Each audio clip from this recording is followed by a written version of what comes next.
Woke up this morning with the sun down, shining in. I am here with the great Roy Smalley to do Roy Smalley's Chin Music, our baseball show on talknorth.com.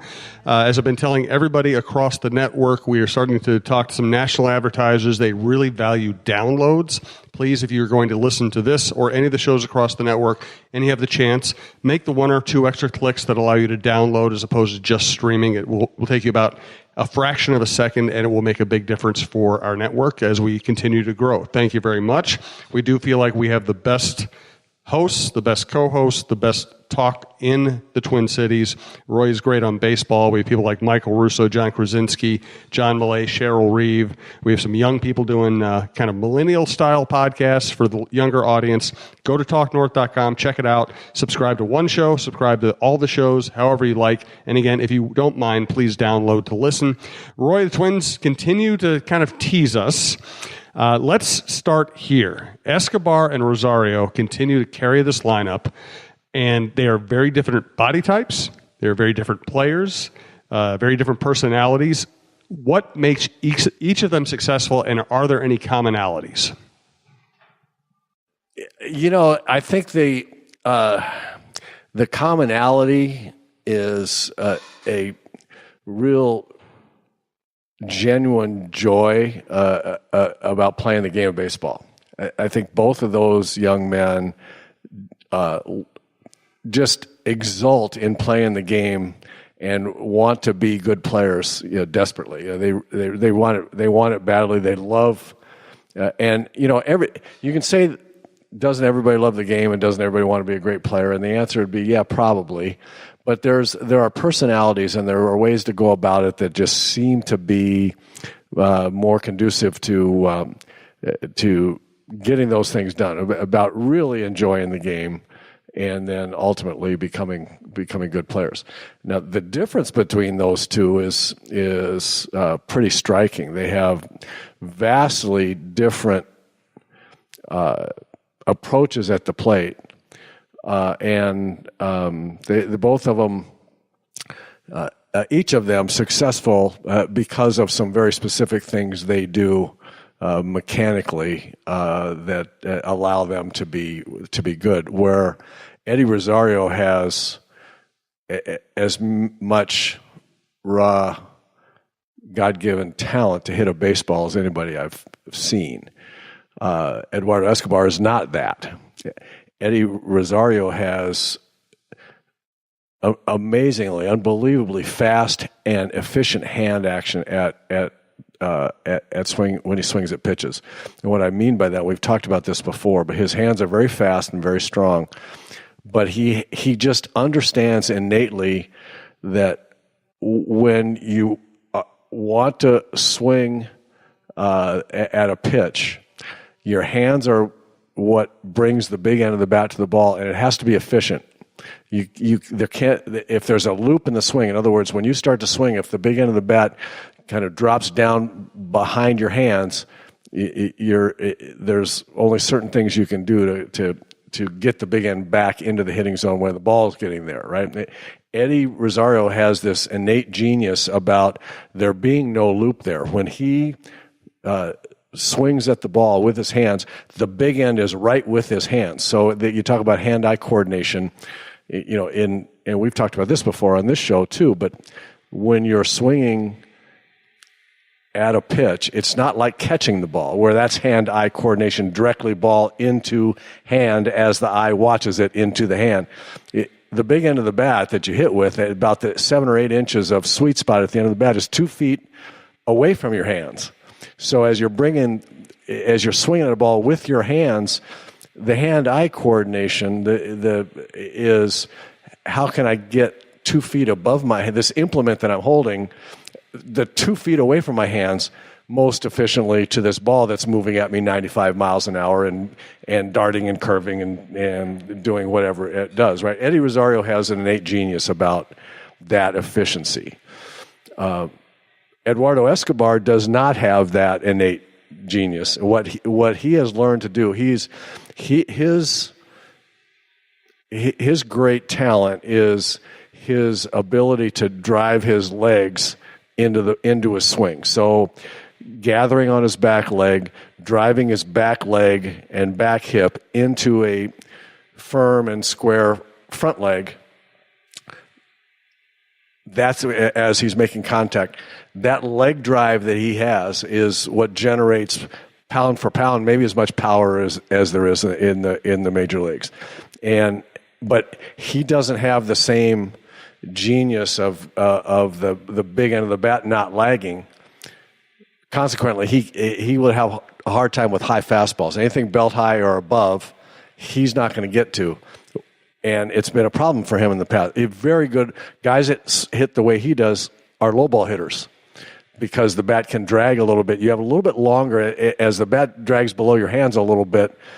The big end, by definition, is lower. So low pitches are easier for you to get the big end of the bat to. And what Eduardo has done is say, okay, I can't hit the ball above my belt. I'm just not going to swing at it anymore. Mm-hmm. And he didn't used to be that way. He used to chase it and chase it and chase it. And the biggest improvement that he's made is just understanding, look, I like the ball down. I can't hit it up there. I'm just not, until I get 2 strikes, I'm just not even going to think about swinging at it up there. He doesn't do it all the time. He still, we all, make mistakes, but he has really, really lowered his sights, and anything from, mid shin to belt high, he's very, very good and very, very powerful. And so they've each figured out a way. Eddie Rosario compressing his the amount of pitches that he'll swing at, because he used to swing at everything. I mean, Eddie Rosario has not met a pitch he didn't think he could hit. Mm-hmm. And I mean, 2 feet, a foot over his head, a foot outside, bouncing on the ground. It has never mattered to Eddie Rosario. He has so much confidence in that innate ability for him to get the big end of the bat to the ball. And what he has done the second half of last year, and now he just keeps getting better and better at it, is compress his hit zone. His hit zone is not the strike zone. It's bigger than his strike zone. But he's compressing his hit zone down more into the strike zone and understanding, yes, I can get the big end of the bat to anything, but when I only swing at these, it's really good. It's really better big end of the bat contact. So that's what's driving him to be as successful as he is. And Eduardo Escobar, just understanding what his strengths and weaknesses are, and the majority of the time going with his strength and cutting down on going with his weaknesses. You mentioned personalities, and to me, that's why I'm a sports writer, because of the personalities of people in the games that I cover. So let's take a minute, think about your favorite, or what you think the players whose personalities were most enabling for them in terms of being successes in the big leagues. And let's come back to that after we thank Berry Coffee, berrycoffee.com. By the way, if you'd like to sponsor this program or any of the programs across the network, email me at jsouhan47@gmail.com, and we will hook you up. We've told you about Berry Coffee's products, their service. Today, let's tell you about their equipment. They have coffee brewing equipment. They have Curtis Airport Systems, the double air pot. I'm sorry, I said airport. The Curtis Air Pot Systems, the double air pot brewer, the Curtis Thermo Pro Single, the Thermo Pro Double, Gemini Single Serve Coffee Brewer, Gemini Coffee Brewer, the Dewey Egbert C110, the glass pot brewer. They have espresso and cappuccino makers. They have food service, coffee grinders, pretty much anything you would want to make a good cup of coffee, or a good pot of coffee, or a good single espresso, or water filtration services. Again, from industrial strength to something that would fit your office or maybe even your home. They can pretty much take care of any of those things.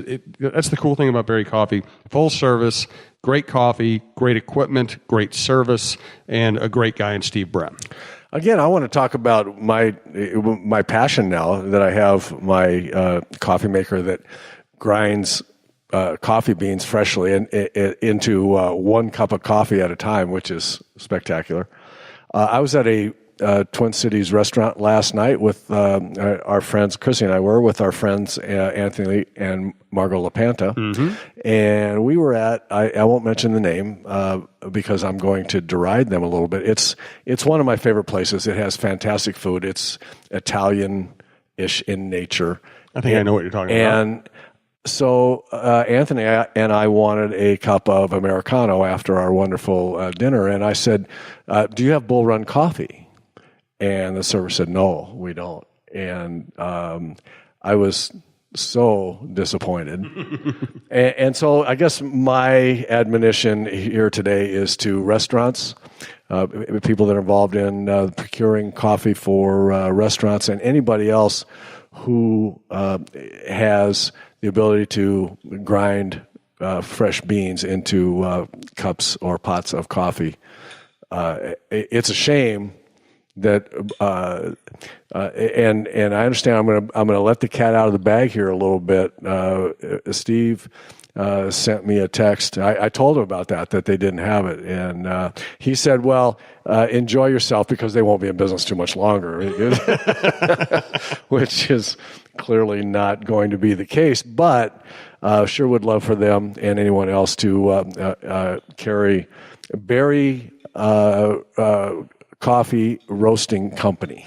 Is going to be the new name. Bull Run Coffee will be one of the many blends and styles of coffee of beans that you're able to grind for yourself. So restaurants, anyone else that wants to have the best cup of coffee everywhere, I strongly urge you to check out Berry Coffee for their right now Bull Run coffee, but Berry Coffee Roasting Company soon with many different kinds of wonderful beans with which to make wonderful coffee.